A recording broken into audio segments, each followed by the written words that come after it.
The Cardboard Box Story from Sherlock Holmes. My dear friend, when selecting a few typical cases that would best demonstrate Sherlock Holmes's extraordinary powers of reasoning, I chose, as far as possible, those that reflected his abilities rather than those that were merely sensational. Unfortunately, when crime is involved, it is impossible to strip a case entirely of sensational elements. Thus, as the recorder of Holmes's adventures, I am often faced with a choice.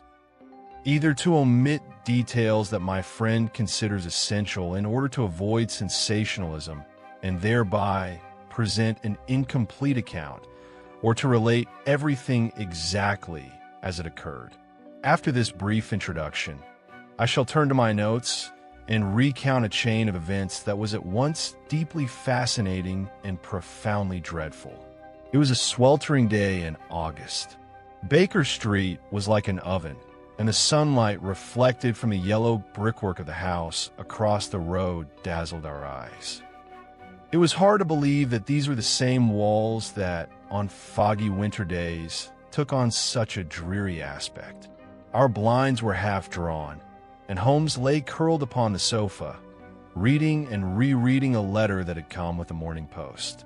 Thanks to my service in India, I was well accustomed to heat, and a temperature of 32 degrees did not strike me as excessive. There was nothing of interest in the morning paper. Parliament was reported to have assembled. Everyone who could afford it had left town. As for myself, though I longed for the glades of the New Forest and the beaches of South Sea, my bank account was empty, and I was in no position to travel. Holmes, however, had no thoughts of countryside or sea. His sole desire was to sit with every faculty alert in this great city of 5 million souls and unravel unsolved mysteries. There was nothing in him that resembled a love of nature. When he raised his head from the crimes and criminals of the city, it was only to visit his brother in the country. Perceiving that Holmes was deeply engaged, I laid aside my newspaper and leaned back in my chair, letting my thoughts wander. They were soon interrupted by my friend's voice. "You are right, Watson," said he. "It does seem a most irrational way of settling a dispute. Extremely irrational," I replied. But then, realizing that he had voiced the very thought passing through my mind, I sat upright in astonishment. "What is the meaning of this, Holmes?" I cried. "I could never have imagined you capable of such a thing." He laughed heartily at my bewilderment. "Do you remember," said he, "that some time ago I read you a passage from one of Poe's sketches, in which a reasoner was described as reading his companion's thoughts? You declared it impossible and attributed it to the author's exaggeration. When I told you that I was constantly doing the same thing, you did not believe me. No, indeed, your tongue may have said so, but your eyebrows contradicted it. When you laid aside the newspaper and fell into thought, I began to read the words passing through your mind and then joined in the conversation. I could do so only because of the intimacy between us." Still unconvinced, I said, "In the example you read, the man deduced his friend's thoughts from his actions. If I recall correctly, the fellow stumbled over stones and gazed at the stars. But I was sitting quite still in my chair. What clue could I possibly have given you? Do not undervalue yourself. Every man has a face upon which his emotions are written, and yours is particularly expressive. You mean to say you can tell what I am thinking by looking at my face? At your face, and especially your eyes. You may not remember how you sank into your reverie. No, I do not. Then I shall tell you. When you threw aside the newspaper, it caught my attention, and I began to observe you. You sat for half a minute with a vacant expression. Then your eyes rested upon the newly framed portrait of General Gordon. From a change in your face, I knew you had begun to think. It did not last long, however, and your gaze shifted to the unframed portrait of Henry Ward Beecher standing upon your books. When you looked at the wall, it was obvious what you were thinking. that if you framed that portrait, it would fill the empty space and match well with Gordon's. You have followed my thoughts exactly, I exclaimed. So far, I think I have done fairly well. Let me continue. You then returned to Beecher and seemed to analyze his character. Presently, you stared straight ahead. Your eyes opened wider, and your face took on a thoughtful expression. You were considering events in Beecher's career. In doing so, you could not fail to recall the part he played on behalf of the North during the American Civil War, for I still remember how fiercely you opposed those among us who criticized him. Your indignation was too strong for it not to arise in your mind. Then, as your eyes moved beyond the portrait, I deduced that you were thinking of the Civil War itself. I felt certain you were reflecting upon the valor shown on both sides in that desperate struggle. But soon your expression grew sad, and you shook your head. You were thinking of the suffering, the horror, and the needless loss of life. Your hand went to your old wound, and a faint smile touched your lips. From this, I inferred that you were contemplating the absurdity of settling international disputes in so senseless a manner. It was at that moment that I remarked that I agreed with you. I was pleased to find my conclusions correct. You have read me perfectly, said I. I must confess I am deeply impressed. I should add that I did not perform the feat entirely consciously, Watson. Had you believed me the other day, I should never have attempted it. But at present I have before me a small matter that may prove far more important than the article I was intending to read. Have you seen the newspaper report about the curious package sent to Mrs. Cushing of Cross Street, Croydon? No, I have not. It must have escaped your notice. Throw me the paper. There, beneath the financial column. Be so good as to read it aloud. I took the paper he handed me and began reading the article, entitled A Ghastly Parcel. Mrs. Susan Cushing, who resides across street, Croydon, has been the victim of what may prove either a cruel practical joke or something far more sinister. At 2 o'clock yesterday afternoon, the postman delivered to her a small parcel wrapped in brown paper. Upon opening it, Mrs. Cushing discovered a small box filled with coarse salt.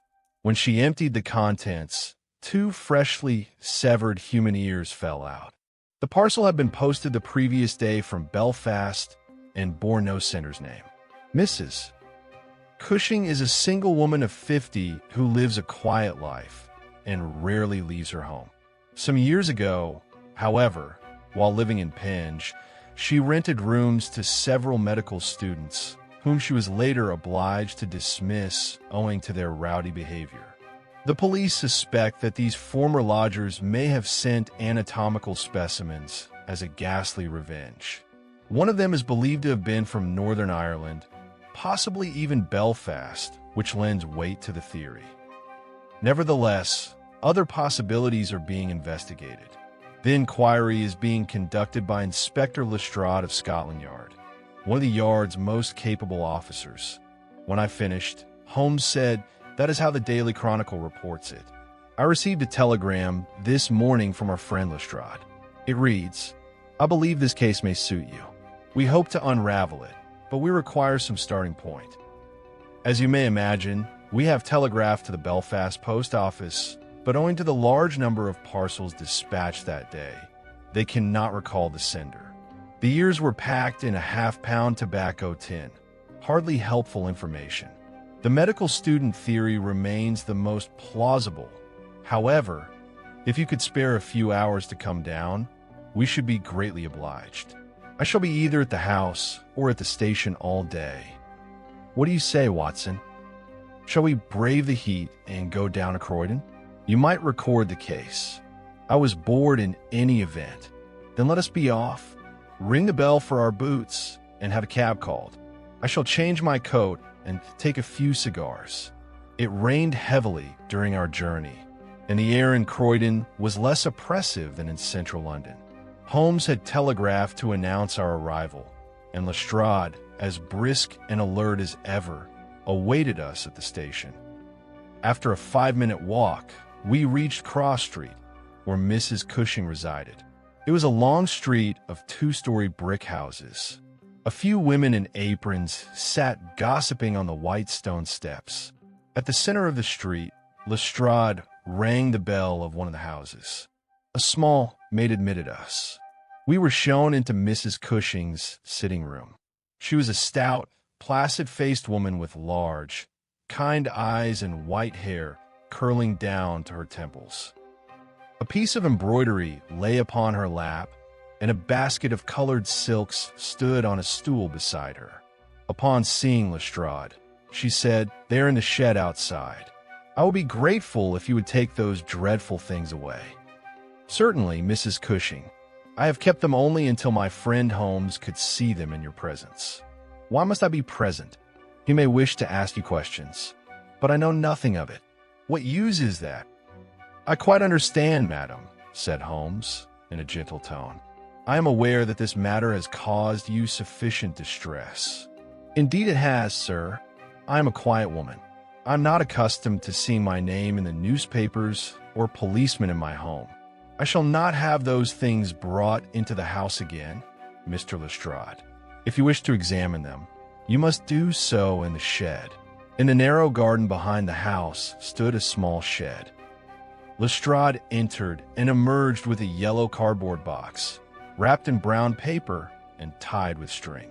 We seated ourselves upon a bench at the end of the garden path, and Holmes began to examine the objects one by one. He held the string up to the sunlight and sniffed it. "The string is very interesting," said he. "Did you notice anything about it, Lestrade?" "It is tarred." "Precisely. A tarred twine. If you observe the frayed ends, you will see that Mrs. Cushing cut the string. That point is significant." "I fail to see its significance," said Lestrade. "It is significant that the knot remains untouched. It is no ordinary knot." Lestrade shrugged. "It is tied very tightly. I observe that." Holmes smiled. "We have said enough about the string. Now the wrapping. Brown paper with a distinct coffee odor, something you could hardly have failed to notice. The address is poorly written, in thick strokes and cheap ink. Mrs. S. Cushing, Cross Street, Croydon. Croydon was first misspelled as Croydon and corrected. The handwriting suggests a man of limited education and unfamiliar with the locality. So far, so good. Now the box. A yellow half-pound tobacco tin, without distinguishing marks save for 2 thumbprints in the lower left corner. Inside is coarse salt of the sort used in tanning. And here are the ears. As he spoke, he removed the ears from the box and laid them upon his knee, examining them closely. Lestrade and I leaned over him, shifting our gaze between Holmes's face and the ghastly remains. When he had finished, he replaced the ears in the box and sank into deep thought. After some time, he said, "You have noticed, of course, that the ears do not belong to the same person." "Yes, I observed that. But if this were the work of medical students, they might have taken 1 ear from each of 2 cadavers." "True, but this is no practical joke." "Are you certain?" "Quite. The ears show no trace of preservative fluid such as is injected into cadavers, and they are fresh. Moreover, they were severed with a blunt instrument, which medical students would not employ. If it were a student's prank, they would have used phenol or rectified spirit rather than coarse salt to preserve them. I repeat that we are dealing with a serious crime, not a jest." As I listened to him, the gravity in his features sent a slight shudder through me. It was clear that some dreadful event lay behind these remnants. Lestrade, however, shook his head. "I admit there are inconsistencies in the student theory," said he, "but the alternative seems even less plausible. This woman has led a most quiet life in Penge for the past 20 years. She has scarcely been away from her home in all that time. Why should a criminal send evidence of his crime to such a woman? And unless she is an accomplished actress, she appears as bewildered by the parcel as we are. That is precisely the problem we must solve, said Holmes. For my own part, I shall proceed on the assumption that my reasoning is correct and that two people have fallen victim to murder. One of the ears must belong to a woman. It is small and well-shaped, and it has a pierced lobe. The other belongs to a sunburned man, and it too is pierced. Both must be dead. Otherwise, we should have read in the newspapers what had befallen them. Today is Friday. The parcel was posted on Thursday morning. Therefore, the murders must have been committed on Wednesday or Tuesday, perhaps even earlier. If the owners of these two ears were indeed murdered, who could have sent the package to Mrs. Cushing? Clearly, the murderer himself. But he must have had a strong reason for sending it to her. What was his purpose? He may have wished to show that the deed was done, or to cause her pain. Yet in that case, she would have known who had sent it. Does she know? I think not. If she did, why would she bring the matter to the police? She would have buried the ears and let the affair end there. If she had wished to protect the murderer, it would have been simple enough. But if she does not wish to protect him, then she ought to give the police his name. That is the knot we must untie. He had been speaking rapidly and aloud, staring blankly at the garden fence. Suddenly, he sprang to his feet and strode toward the house. I must ask Mrs. Cushing a few questions, he said. In that case, I shall take my leave, said Lestrade. I have another small matter to attend to. I have learned all I can from Mrs. Cushing. We shall meet at the station. We shall stop by on our way, Holmes replied. A few moments later, we were once more in the sitting room. Mrs. Cushing was still calmly engaged in her embroidery. Seeing us, she laid the work across her lap and fixed her friendly, inquisitive blue eyes upon us. I'm certain there has been some mistake in this matter, she began. I am sure the parcel was not meant for me. I have told that gentleman as much, but he only laughs at me. I have no enemies that I know of. Who would wish to play such a dreadful trick on me? I quite agree with you, said Sherlock Holmes, seating himself beside her. Indeed, I am certain that, he broke off abruptly. I turned and saw that he was studying the woman with the utmost attention. There was a look upon his face in which surprise was mingled with satisfaction. When she glanced toward him to see why he had stopped speaking, his features had resumed their usual calm expression. I looked myself at her plain gray hair, her neat bonnet, the small gold earrings she wore, and the gentle lines of her face, yet I could perceive nothing to justify Holmes's excitement. I wish to ask you. Oh, I am quite weary of questions, said Mrs. Cushing impatiently. You have two sisters, I believe. How did you know that? I noticed upon the mantelpiece, as soon as I entered, a photograph of 3 women. One was yourself. The other 2 resembled you so closely that they must be your sisters. You are quite right. They are Sarah and Mary. And here is a photograph of your younger sister, taken in Liverpool with a man beside her. Judging by his uniform, he is a steward, and for what I can see, your sister was unmarried at the time. You are very observant. It is my profession. You are right again. She was unmarried when that photograph was taken, but she married Mr. Browner a few days later. He used to serve on ships bound for South America, but to be nearer my sister, he took a position on a vessel that runs between Liverpool and London. On the Conqueror? No, on the Mayday, I believe. Jim once came to visit me, but that was before he broke his pledge. Since he took to drink again, he drinks whenever he is off duty. Even a little liquor makes him lose control. Things have not gone well since he resumed drinking. First he quarreled with me, then with Sarah. Now Mary no longer writes, so we do not know how they fare. We had evidently touched upon a sensitive subject. Like many who live alone, Mrs. Cushing seemed reserved at first, but was in fact eager to talk. After giving us numerous details about her steward brother-in-law, she spoke of her former lodgers, the medical students, how they were always late with the rent, and even gave us their names and the hospitals where they were now employed. Holmes listened attentively, occasionally interjecting with questions. "There is one point I do not quite understand," said Holmes. "Since your sister Sarah is also unmarried, why do you not live together?" "Ah, you do not know Sarah. When I first moved to Croydon, we did live together, but after 2 months we had to part. I would not speak ill of my sister, but she is inclined to meddle and is not an easy person. You mentioned that she quarreled with your brother-in-law as well." "Yes. At first they were on excellent terms. Indeed, Sarah even moved to Liverpool to be near them. But now she speaks of nothing but Jim Browners, drinking and misconduct whenever she comes here. I believe Jim grew weary of her interference, and that is why they fell out." Holmes rose, bowed, and said, "Thank you, Mrs. Cushing. You said your sister Sarah lives in New Street, Wallington, did you not? As you rightly observed, this unpleasant matter may have nothing to do with you, and I apologize again for troubling you. Good day." Once outside, Holmes hailed a passing cab. "How far is Wallington from here?" "About a mile." "Excellent. Come, Watson. Strike while the iron is hot. Though the case is simple, it is not without its instructive aspects.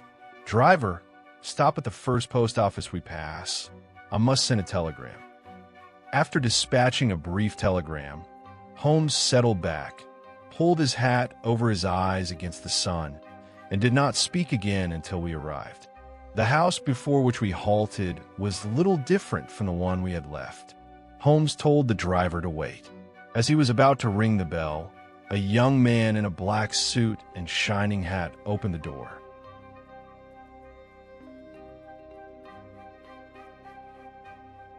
"Is Mrs. Cushing at home?" Holmes inquired. "Mrs. Cushing is gravely ill," said the man. "She has been suffering from a severe brain disorder since yesterday. As her doctor, I cannot permit visitors. I suggest you return in 10 days. He put on his gloves, closed the door, and walked past us. Holmes smiled. "There is nothing to be done," he said. "Even if you had seen her, she might have said little. I had no wish to speak with her. I merely wished to see her. Yet I have learned what I needed. Driver, take us to a good hotel. We shall have some luncheon. Afterwards, we will go to the station and see Lestrade." During an excellent meal, Holmes spoke of nothing but violins. He enthusiastically recounted how he had purchased a Stradivarius worth at least £500 for 55 shillings from a Jewish pawnbroker in Tottenham Court Road. From there, he passed to Paganini and spent an hour describing episode from the great musician's life over a bottle of red wine. By the time we reached the police station, the heat of the afternoon had lessened. Lestrade met us at the door. "There is a telegram for you, Mr. Holmes," he said. "Ah, our answer has arrived." He tore it open, read it, and slipped it into his pocket. "Excellent," he said. "Have you discovered anything?" "Everything." "What?" cried Lestrade, nearly choking with astonishment. "You cannot be serious." "I'm entirely serious. A most dreadful crime has been committed, and I have uncovered every detail." "And the culprit?" Holmes wrote a name upon the back of his card and handed it to him. "That is the man," he said. "You will not be able to arrest him before tomorrow evening. I prefer that my name not appear in connection with this affair. I would rather be associated with more complex cases. Come, Watson." As we walked toward the station, Lestrade stood gazing with satisfaction at the name written on Holmes's card. Seated in our Baker Street rooms that evening, smoking our cigars, Holmes said, "As in the cases of a study in scarlet and the sign of 4, which you have recorded, we were obliged to reason from effect to cause. I have asked Lestrade to inform us in writing of any details he learns after arresting the man. I have every confidence that he will do so. He may not be brilliant, but once he understands what is required, he holds on like a bulldog. It is to that tenacity he owes his advancement at Scotland Yard." "Then the case is not yet entirely closed?" I asked. "In its main outlines, it is Though the man is not yet in custody, we know who committed this foul crime. You must have formed your own conclusion. I suspect the steward aboard the Mayday. Suspect is too weak a word. Yet I still fail to see evidence that leaves no room for doubt.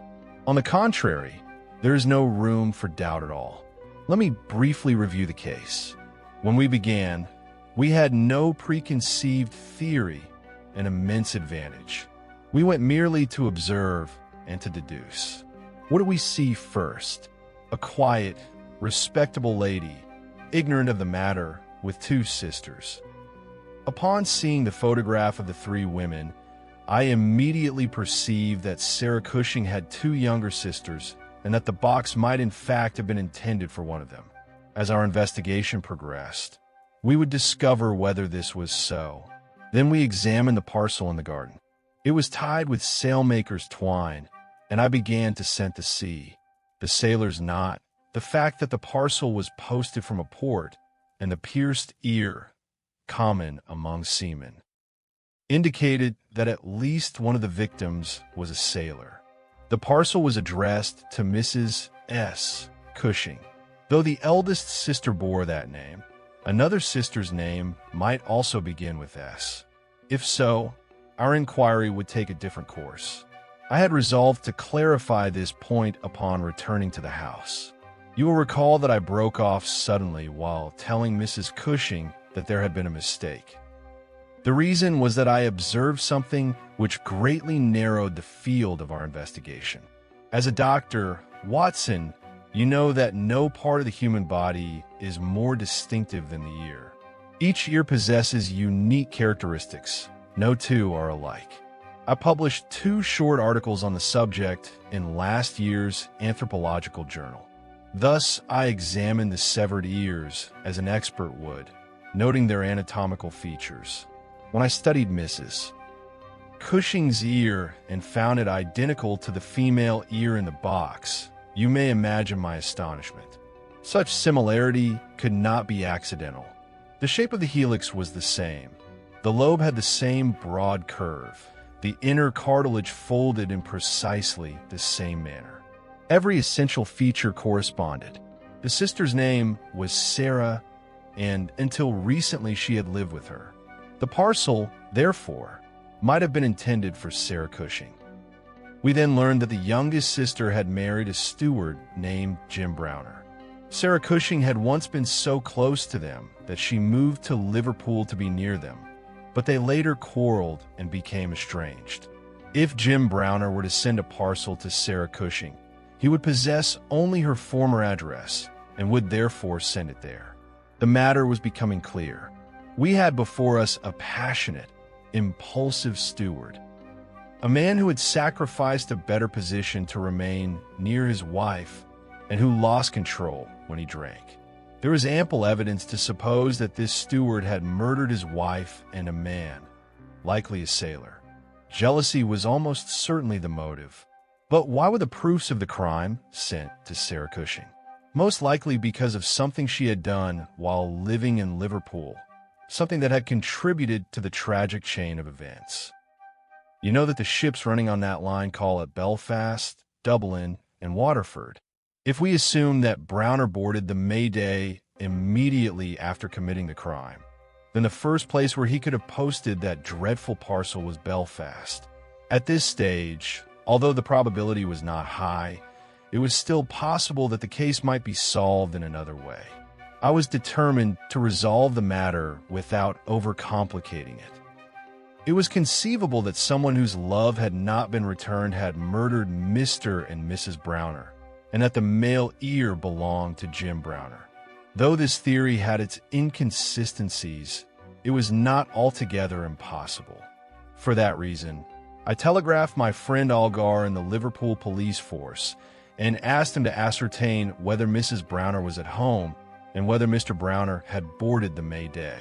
From there, as you will recall, we proceeded to Mrs. Sarah Cushing's house. My intention in going there was to observe how closely her ears resembled those of her sisters.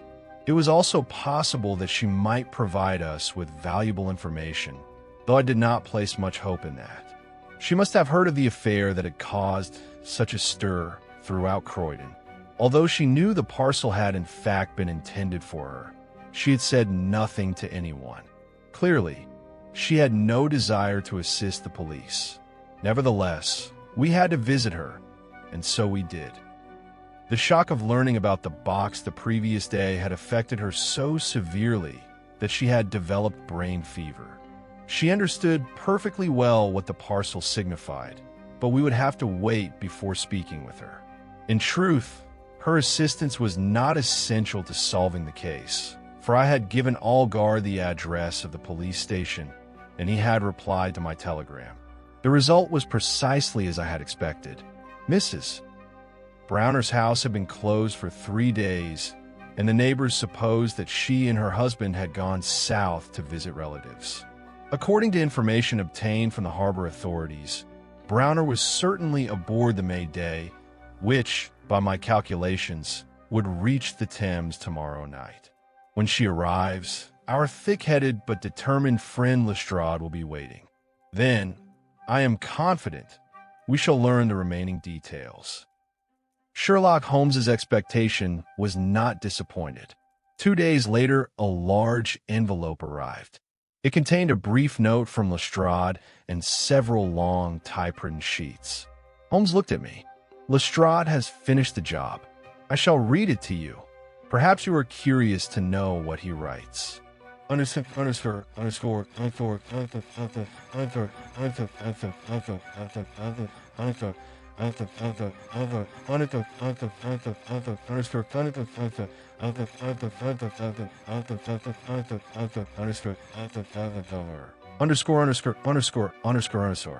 Dear Mr. Holmes, in accordance with the plan we devised to test our theory, how pleasant of him to say we, is it not, Watson? Yesterday at 6 in the afternoon, I went to Albert Dock and boarded the Mayday, belonging to the Liverpool, Dublin, and London Steamship Company. I learned that there was a steward aboard named James Browner, and that, owing to his strange conduct during the voyage, the captain had granted him leave to rest. When I descended to his cabin, I found him seated upon a sea chest, rocking back and forth with his head buried in his hands. He was a large, powerful, clean-shaven, and very dark man. He resembled Aldridge, who assisted us in the sham laundry case. When I identified myself, he made as if to spring upon me. But at the sound of my whistle, the river police waiting nearby entered, and the man became as docile as a lamb, extending his hand for the handcuffs without resistance. We placed him in a cell and seized his chest, suspecting it might contain evidence.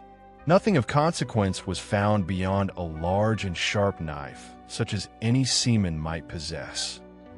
Yet that alone was enough, for when we brought him before the inspector, he declared his willingness to make statement, and every word he uttered was taken down verbatim by our stenographer. We have prepared 3 copies of his statement, and I enclose one for you. As I anticipated from the beginning, the case proved easy to resolve. Nevertheless, I consider it my duty to thank you for your assistance in the investigation. Yours sincerely, G. Lestrade, said Holmes. Indeed, it was a very simple investigation, but had Lestrade known that, he would not have sought our aid. Now let us see what Jim Browner has to say.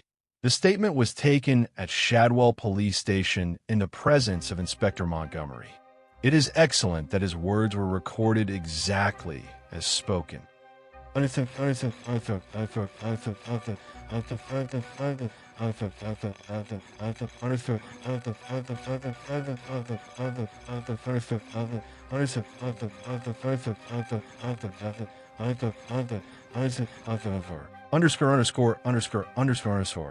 Have I anything to say? Yes, a great deal. I can hide it no longer. Whether you hang me or set me free, I do not care. Since that time, I have not slept, nor do I know if I ever shall again. Sometimes I see his face before me, but most often I see hers. One or the other is always there. His brows are knitted in anger, But upon Mary's face there is only astonishment. Oh, my light! How surprised she must have been to see death in the face that until that day had shown her nothing but love. It is all Sarah's fault. May God ensure that the curse of this ruined man clings to her. May she never know happiness again. I know I had taken a drink once more, but if that snake Sarah had not come between us, my darling would surely have forgiven me. The truth is that Sarah Cushing loved me. That is where it all began. When she realized that I valued her less than the dust on my wife's shoes, her love turned to venomous hatred. My wife was one of 3 sisters. The eldest was a good, quiet woman. The middle one was a devil, the youngest an angel. When we married, Sarah was 33 and Mary 29. We lived in Liverpool and were as happy as any couple could be. She was the best woman a man could wish for. Then we invited Sarah to stay for a week. A week became a month, and she never left. At last, she came to live with us. At that time, I did not touch a drop of liquor. We were even putting money aside. Everything went smoothly. God help me. Who could have imagined it would end like this? I was often at home on weekends, and sometimes, if there was little cargo, I would remain ashore for the whole week. Thus I saw much of my sister-in-law. She was tall and handsome, dark and quick, with a proud carriage and flashing eyes. But God is my witness. While my little Mary was by my side, I saw no other woman. She began making excuses to be alone with me, to suggest walks together, but no evil thought crossed my mind. Then one evening my eyes were opened. I returned home to find my wife out and Sarah alone. "Is Mary not here?" I asked. "She has gone to pay some bills," she replied. As I was going upstairs, she said, "Can you not bear to be without Mary? It wounds me that you cannot endure even a moment with me." "Forgive me, sister," I said, and extended my hand in courtesy. She seized it with both of hers. Her hands were burning. When I looked in her eyes, I understood without words. I drew back at once. After standing silently beside me for a moment, she laid her hand upon my shoulder. "Easy, Jim," she said, and with a mocking laugh ran from the room. From that day, she hated me with all her heart. Her hatred was as strong as her love had been. I admit it was folly to let her remain with us, but I loved my wife madly and could be foolish for her sake. I never told Mary of the incident, for I would not cause her pain. For a time, life continued as before, but gradually I noticed changes in Mary. The innocent woman who trusted me utterly was gone. In her place stood one suspicious and watchful, eager to know my every movement, whom I wrote to, what I carried in my pockets, and 1,000 other trifles. She grew daily more sullen and distrustful. We quarreled over nothing. I could not understand it then, but now I see clearly how her sister must have poured her poison into her ear. That I did not perceive the cause shows how blind I was. At last I could endure no more and returned to drink. Yet had Mary not changed toward me, I would never have done so. Now she had cause enough to keep her distance, and we drifted further apart. Then Alec Fairbairn appeared, and matters went wholly astray. At first he came to visit Sarah, but being sociable, he soon made friends with us all. He was clever, energetic, and pleasant, had traveled half the world, and loved to recount his adventures. I cannot deny he was well-mannered and unusually refined for a seaman. There was nothing he did not know about ships. For months he came and went from my house, and I suspected nothing. He concealed his purpose well. At last something aroused my suspicions, and from that day I knew no peace. It was a small matter. One day I entered the sitting room unexpectedly and saw a smile upon my wife's face. But when she noticed me, it vanished. She was disappointed. That was enough. She could have mistaken my step for no one's but Fairbairn's. Had I found him there that moment, I would have killed him, for when anger takes me, I lose all control. Mary saw the fury in my eyes and seized my wrist. "No, Jim, do not," she cried. "Where is Sarah?" I asked. "In the kitchen," she said. I went there and declared, "That fellow Fairbairn shall never cross my threshold again." "Why not?" she demanded. "Because I say so," I replied. "If my friends may not enter this house, then neither shall I remain in it," she retorted. "Do as you please," I said, "but if ever I see that man here again, I shall send you his ear as a keepsake. Remember that." She saw I was in deadly earnest and said no more. That very evening, she left the house. Whether out of spite or for some other reason, she moved into a house 2 streets away and began letting rooms to sailors. Fairbairn lodged there, and my wife went often to take tea with her sister and with him. I did not know how often until one day I followed her. The coward Fairbairn leapt over the garden wall like a frightened hen the instant he saw me. I swore that if ever I caught them together again, I would kill them both, and I dragged my wife home. She was pale with terror and trembling. There was no love left between us. I saw that she feared and hated me. And when I took refuge in drink, she despised me the more. At last Sarah left Liverpool and returned, as I believe, to her sister in Croydon. But the coldness between Mary and me remained. This week, everything ended. The May Day had set out on a 7-day voyage, but when a barrel broke loose in the hold and damaged the hull, we were forced to put back for 12 hours. I decided to go home and surprise my wife. I thought she would be pleased to see me so soon. As I turned into my street, a cab passed me. Inside were my wife and Fairbairn, laughing and talking together. They were so absorbed that they did not even see me. From that moment, I lost myself. When I look back, it seems unreal, like some half-remembered dream. I had long been drinking heavily. This was the final blow. My head rang like Niagara Falls. I ran after the cab. I carried a heavy oak stick. Though blinded with rage, I soon gathered my wits and followed at a distance so they would not notice me. They alighted at the station. Amid the crowd, I approached unnoticed. They bought tickets for New Brighton. I purchased one as well and took a seat 3 carriages behind. After alighting, they walked together. I followed.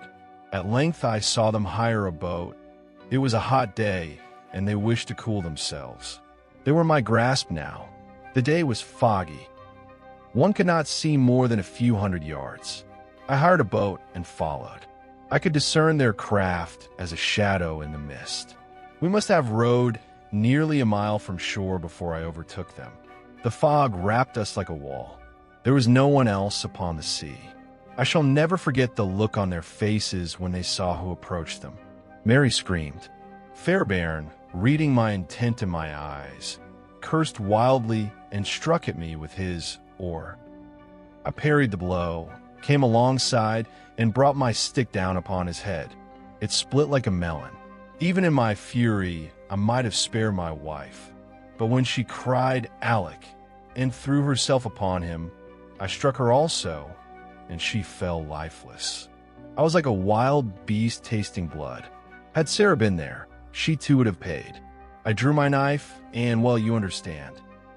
I will not deny that when I thought of what Sarah would feel upon seeing those tokens of the ruin she had wrought, I felt a savage satisfaction. I fastened the bodies to the boat, bored a hole in its bottom, and waited until it sank. I was certain the owner would suppose they had lost their way in the fog and drifted out to sea. I set my clothes in order, returned to shore, and resumed my duties aboard ship without arousing suspicion. That night, I prepared Sarah Cushing's parcel and posted it from Belfast the next day. That is the whole truth. Hang me if you will. You cannot inflict greater torment than I already endure. Whenever I close my eyes, they look at me, just as they looked when my boat emerged from the fog. I killed them swiftly, but they kill me slowly. If I pass another night like this, I shall die or go mad. Sir, you will not leave me alone in a cell. will you? Show me mercy, that mercy may be shown to you in your hour of need." Holmes laid down the papers and said gravely, "What does this mean, Watson? To what end are all this pain, violence, and terror? It must come to an end somehow. It is as though chance ruled the universe, though such a thing cannot be. That is the eternal question, one which mankind must solve, yet to which the human mind has not yet found an answer."